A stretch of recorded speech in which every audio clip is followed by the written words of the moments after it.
Parks. This is a stunningly beautiful game. Production value wise, this is one of the best games that I know. Just looks so pretty. It is a game that I bought because of its solitaire option. These days I don't get to play games with my adult friends. We don't have game nights because it's still the pandemic. And so I bought it because of the solitaire option. And then after reading the rulebook and the solitaire mode, somehow I wasn't very interested. So I did not play solo, but I played it with my daughters, Amelia and Luisa, who are now 8 and 10. So I played it with 3 players, and with 2 players it goes up to 5, but I cannot comment on that. However, the vast majority of the games that I played of Parks, it has been 2 players because Luisa liked it, but Amelia loves it. And we have been playing it basically every day for the last week or so.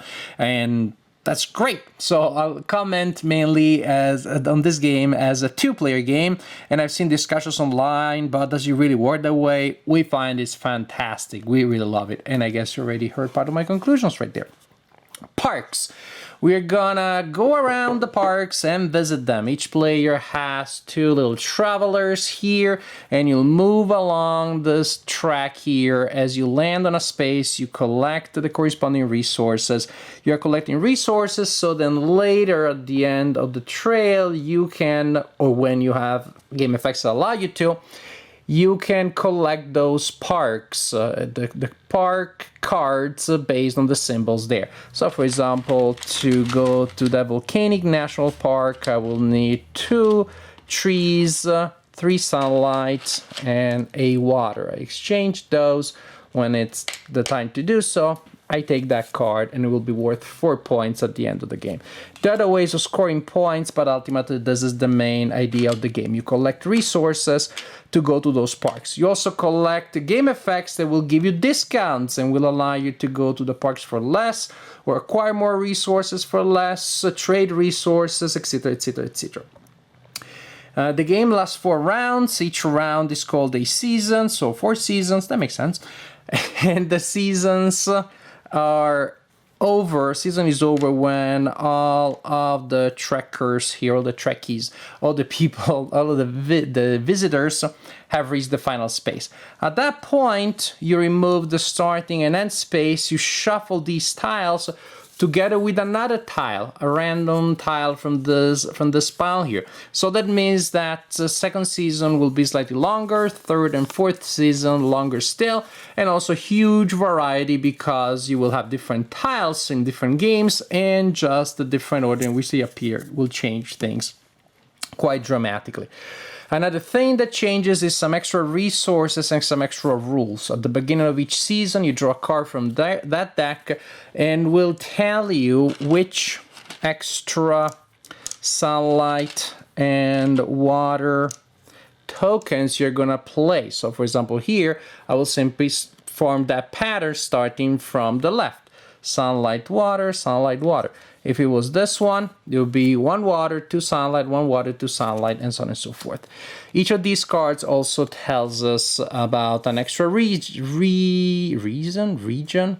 an extra game effect that is in play for that season only. For example, here I gain a water when I use a canteen. And these canteens, you start with 1. You can acquire more during the game. They will give you different effects. To use that effects, when you collect a drop of water, you can store it to trade it later to go to a park or do something else. Or if you use it the same turn that you acquired it, you can put it on a canteen and you get the corresponding effect.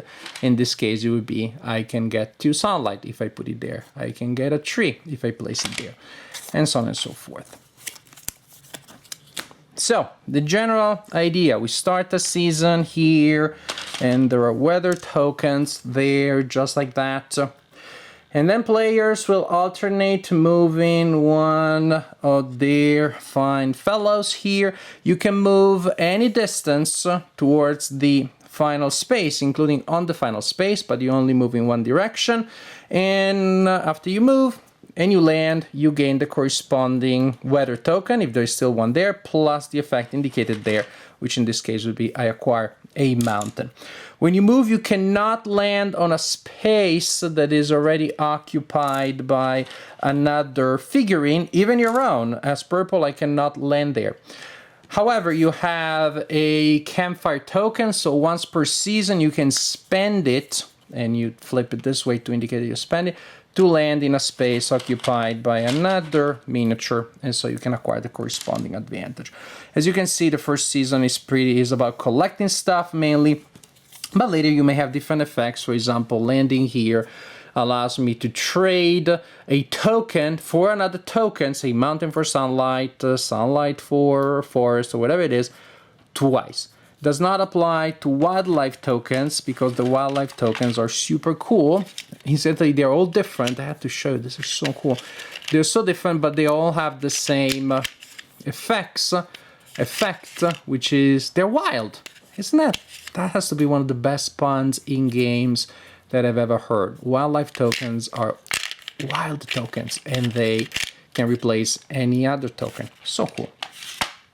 Other game effects will allow me to take a picture. When I take a picture, then I take a picture, which is I collect one of these tokens. They have different illustrations, but they're all worth the same, and they all allow me to score a point at the end of the game. Yeah, I was thinking something seems to be missing here. Yeah, one of the basic tokens here, that is one of the starting tokens, is indeed a token that when you land there, allows you to take a canteen or spend 2 tokens, any 2 tokens, to take a picture.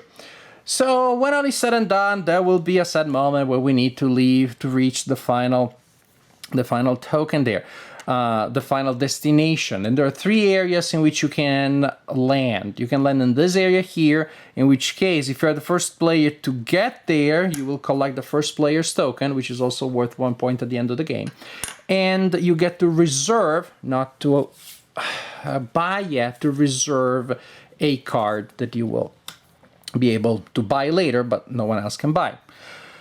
If you reach this area here in the first player, see there's only 1 slot there, and if you play with 4 players or more, there are 2 such slots, then you get to acquire a sunlight token, and also you can acquire a gear, which are these cards here that give you different benefits and effects, and there are always 3 of them available, and they cost sunlight.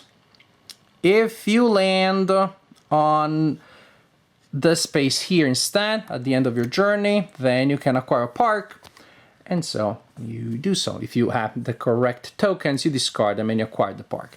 So early in the game, it will look like you can only acquire up to 8 parks if all of your travelers end there, but there will be later game effects that will allow you to, oh, what are the odds?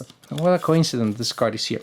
For example, if you have this gear here, when you visit a park, you may visit another one that increases the number of parks that you can get.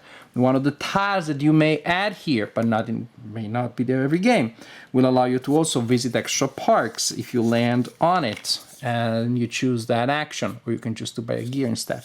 So a lot of variety, a lot of different effects and ideas that, however, play around a very simple core concept, which is you travel, you collect stuff, and you use that stuff to buy advantages and or directly to buy the stuff that you need to win the game. At the end of the game, points will be scored from several sources, such as pictures, the first player's token, but let's face it, the majority of points will come from the parked cards that you collected.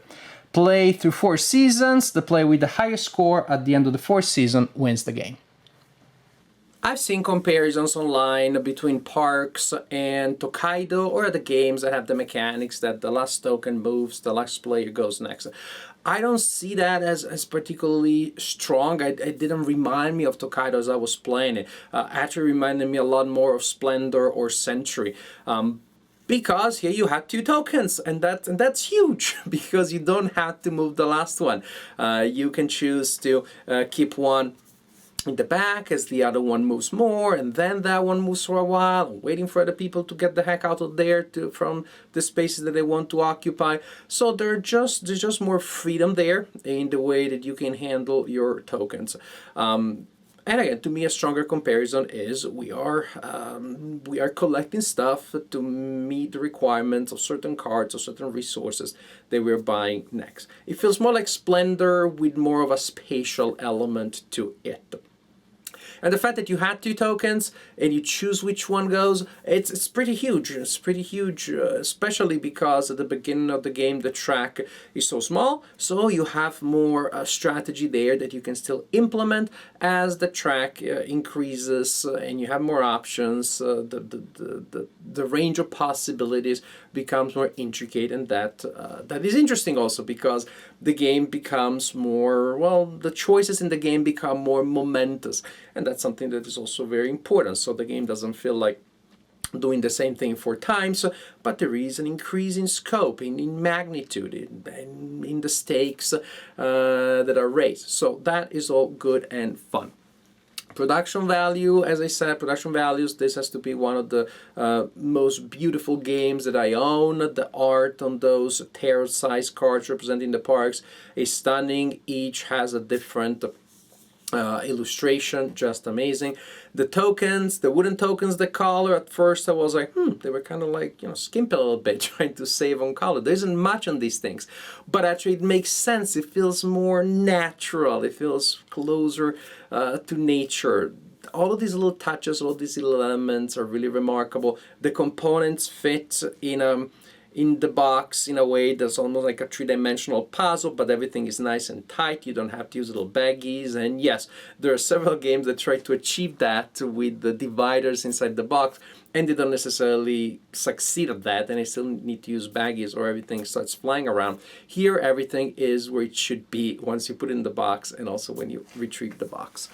These are just extra details. What matters, of course, is that the gameplay is very fun. It may be light, too light for some of you, and especially maybe the first season, it may feel too much like I move where there's a tree and I get a tree. Yay! I move where there's a mountain, I get a mountain token. Yay!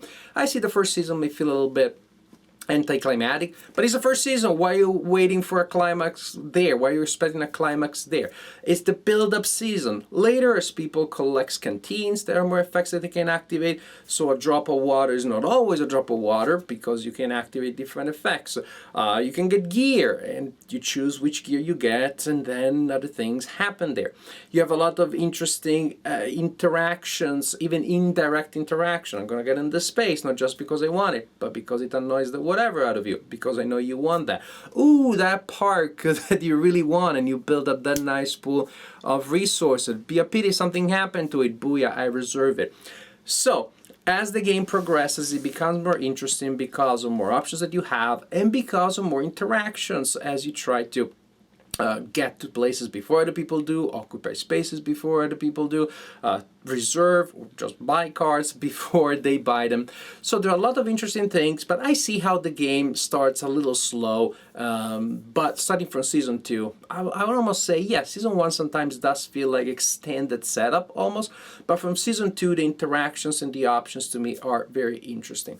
And then, of course, I just value the fact that my daughter, who is 10-year-old, likes it so much that we've been playing it every day, and of course that's quality time that we spend together. To see her becoming so passionate about this game, to see her be so invested, be okay with the fact that she loses most of the time, but she still wants to play, all of these are very valuable things for me that I'm sharing not just as a personal note, but just to confirm the fact that this is a game that you can play with young players, and it works perfectly well that way. So Parks, a very light game, but with some meat on its bones, with some interesting decisions, especially in the later parts of the game. It's also not irrelevant to me that this is the year 2021, early 2021. We don't know how long the quarantine is going to be. We didn't go on vacation last summer. We would very much like to go on vacation this summer. And probably if we do go on vacation, it's going to be in some park. It's going to be in the middle of nature. We're not going to go to hotels or anything like that. Too dangerous. And yes, Parks, the game Parks has been an inspiration. There are some parks that I didn't know of, and looking at the cards, I became curious about them, and so actually the game has become the starting point for our making plans about summer vacations. So that is just a little interesting factoid, at least interesting for me, but I'll share it anyways. Maybe I'm not the one these days who is traveling through games, who is traveling through jigsaw puzzles, who is traveling through travel books, rather than doing the same thing. And parks, in the strange times that we live in, also has that extra value for me. It has been a way to travel virtually and actually even to plan future, hopefully real travels, journeys, trips, vacations.